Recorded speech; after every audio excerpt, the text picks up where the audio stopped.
फरहान अख्तर की जो मदर हैं हनी ईरानी, उन्होंने एक यूट्यूब चैनल पर इंटरव्यू दिया और तमाम बातों के बीच उनसे 120 बहादुर जो लास्ट ईयर आई थी फरहान अख्तर की, उस पर भी बातचीत हुई।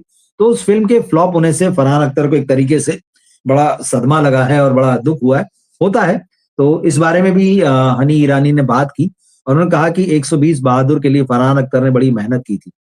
वो इस फ़िल्म के प्रोड्यूसर भी थे और पर्दे पर उन्होंने जो कैरेक्टर निभाया था 1962 के वार की कहानी थी जो रेजिंग ला दर्रा जो है तिब्बत में, जहाँ पे भारत के 120 बहादुरों ने चीन के लगभग 3000 सैनिक या इसी तरह का कोई नंबर था, उनको रोके रखा था और फिर वो मुठभेड़ इतनी ज़बरदस्त थी कि फिर चीन ने वहाँ से कदम पीछे खींच लिए थे। लेकिन ये फ़िल्म बॉक्स ऑफिस पर नहीं चली। तो उसी को लेकर जो है हनी ईरानी ने ये बात कही है कि सिनेमा में इस तरह की नाकामियाँ जो हैं वो आती रहती हैं। जिस चीज़ पर आप बहुत दिल लगा के काम कर रहे होते हैं, कई बार वो दर्शकों को पसंद नहीं आती है। उन्होंने कागज़ के फूल जैसी फ़िल्म का एग्ज़ाम्पल दिया, जो आज की तारीख में भले ही क्लासिक मानी जाती हो गुरदत्त की फ़िल्म, मगर उस वक़्त जो आई थी, तो उस वक़्त लोगों ने उसको किसी गिनती में नहीं रखा था। आज भले ही आप कहें कि भाई वो मास्टरपीस है या जो भी। तो इसी तरह उन्होंने कहा कि भाई फरहान अख्तर को जो है 120 बहादुर में बॉक्स ऑफिस पर जैसे रिज़ल्ट चाहिए थे वो नहीं मिले हैं।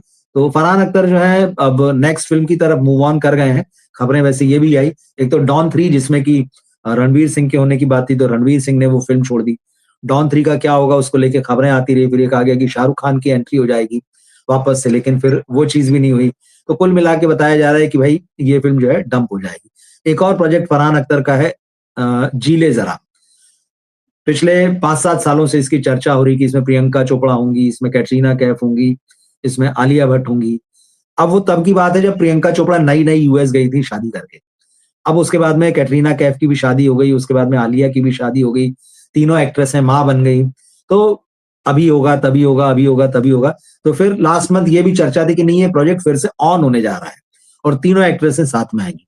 फिर हुआ कि नहीं, नहीं भाई अब ये नहीं होने जा रहा है, मगर फरहान इसको बनाएँगे, अब 3 नई एक्ट्रेसेस के साथ में। तो फरहान को लेकर जो यही सारी चीज़ें जो हैं अपडेट्स जो हैं चल रहे हैं।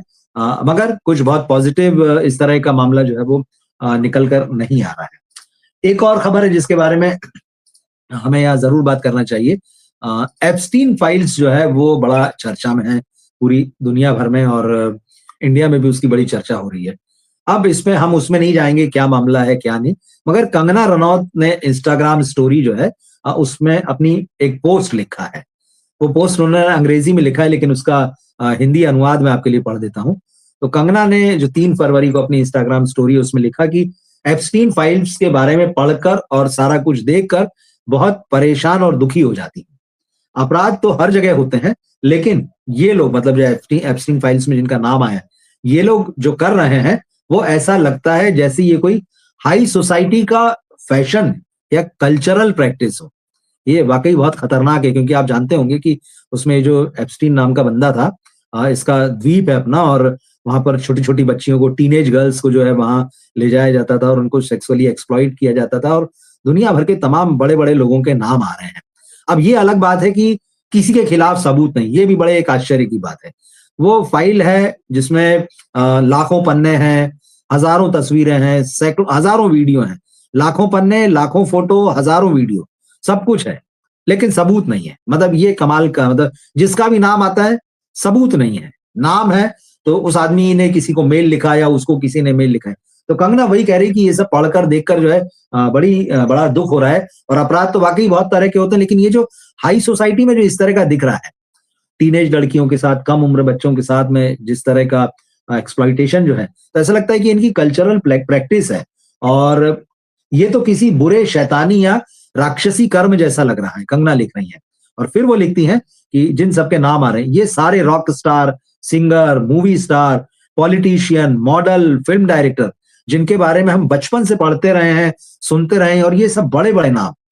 इनमें से इतने सारे लोग जो हैं कैसे इतनी बेबस युवा लड़कियों, कम उम्र बच्चियों के साथ में मतलब इस तरह का दुष्कर्म कर सकते हैं, उनको नुकसान पहुँचा सकते हैं, उनको एक तरीके से ठिकाने लगा सकते हैं। मतलब वो लड़कियों की ज़िंदगी बर्बाद हो गई, उनके वीडियो आप देखिए आपको मिलेंगे। तो ये है और फिर वो लिख रही हैं कि यह सब देखकर बहुत गहरा दुःख हो रहा है और इंसानियत के भविष्य को लेकर पूरी तरह से निराशा हो रही है, ये कंगना लिख रही हैं। और वाकई जब ऐसे क्राइम सामने आते हैं तो कई बार बड़ा दिल दहल जाता है कि ये कैसे लोग हैं। वो वीडियो देखिए, मैं एक्स पर देख रहा था, बहुत सारे वीडियो हैं उसके, कई खबरों में भी आपको दिखेंगे, मतलब आपका दिल दहल जाता है कि ये किस तरह के लोग हैं। छोटी-छोटी बच्चियाँ हैं वो, और मतलब तो ये वाक़ई बड़ा गहरा दुःख और इंसानियत के भविष्य को लेकर वाक़ई निराशा होती है कि अगर ऐसे लोग जो बड़े-बड़े रॉक स्टार हैं, सिंगर हैं, पॉलिटिशियन हैं, मूवी स्टार हैं, बिज़नेसमैन हैं, इंटेलेक्चुअल्स हैं, एक से एक नाम, साइंटिस्ट हैं, एंथ्रोपोलॉजिस्ट हैं, पता नहीं क्या-क्या हैं, ये सब वहाँ दिख रहे हैं। और इनके बारे में कहा जाता है कि ये जो बड़े-बड़े लोग हैं, इंसानियत का, समाज का, देश का भविष्य जो है वो तय करते हैं। अगर ऐसे लोग वाक़ई भविष्य तय कर रहे हैं, तो ये बहुत ही गहरे दुःख की बात है और सचमुच निराशा होती है कि यार इन लोगों के हाथ में बागडोर है। किस तरफ जा रहा है ये समाज जो है वो, ये दुनिया किस तरफ जा रही है। तो कंगना लिखती हैं कि यही सारी चीज़ों को देखकर मुझे और भी ज़्यादा यकीन हो रहा है कि भारत की संस्कृति, भारत के मूल्य और हम जो शरीर से इतर ब्रह्म के बारे में सोचते हैं, वो जो शाश्वत है, वो जो सनातन है, वही सच्चा जवाब है, वही सच्ची चीज़ है जिसकी कि पूरी दुनिया को तलाश है। मतलब आपको एक लेवल ऊपर उठकर सोचना है, इंसानियत के बारे में, इस जीवन के बारे में, इस जीवन के पार की चीज़ों के बारे में। ये हमको भारतीय संस्कृति में देखने मिलता है, ये मूल्य हैं, हम इनको जीते हैं। तो वो वही कह रही हैं कि भई दरअसल पूरी दुनिया इसी चीज़ को तलाश रही है, क्योंकि इस आपाधापी में, इस भागदौड़ में, ये जो पूरा मटीरियलिस्टिक है और साथ ही साथ इस तरह की जो चीज़ें आती हैं जिसको कहते हैं कि भोग है, इसकी कोई सीमा है, मतलब आदमी क्यों कर रहा है, क्या कर रहा है, शायद उसके पास भी इन बातों के जवाब नहीं है। लेकिन जो भारतीय संस्कृति है, जो भारतीय मन है, जो भारतीय मूल्य है, वो इन चीज़ों से ऊपर उठकर सोचता है। ऐसा नहीं है कि हमारे यहाँ क्राइम नहीं होते हैं, ऐसा नहीं कि हमारे यहाँ इस तरह के हैवान या इस तरह के राक्षसी और इस तरह के दरिंदे लोग नहीं हैं। लेकिन जिस तरह से ये एप्स्टीन फाइल्स का पूरा मामला आया है और उसमें बड़े-बड़े लोग, पूरी दुनिया से, मतलब कोई कोना नहीं बचा। तो वो लोग जब वहाँ पे हैं जिनके बारे में कह रहे हैं कि अरे ये तो फ्यूचर डिसाइड करेंगे, बड़े प्रभावशाली हैं, बड़े बुद्धिमान हैं, दुनिया के करोड़ों लोगों पर इनका असर है, इन्फ्लुएंस है, तो ये कैसे आदर्श हैं और क्या करेंगे? और कंगना लास्ट में लिखती हैं इस सनातन की बात करने के बाद में कि वे पुरानी कहानियाँ जो देवताओं और राक्षसों और असुरों और सुर की बात करती हैं, आज भी पूरी तरह सही और प्रासंगिक है। तो बात तो सही है, हमारे ही बीच में कोई देवता है और हमारे ही बीच में कोई राक्षस है। और फिर वो कहती हैं राक्षस हावी होंगे मगर देवता उठ खड़े होंगे। फाइनली इंसान जो है वो लड़ता तो है और लड़ना चाहिए ही। यही जो है मनुष्य होने का जो है आपके पास प्रिविलेज कह लीजिए कि आप सच और झूठ में फ़र्क कर सकते हैं, आप चीज़ों को बदलने की ताकत रखते हैं। तो वो वही कह रहे हैं कि तुम किस तरफ हो? तो ये है। और लास्ट में उन्होंने लिखा हरे कृष्ण, जैसे कि वो हमेशा लिखती हैं।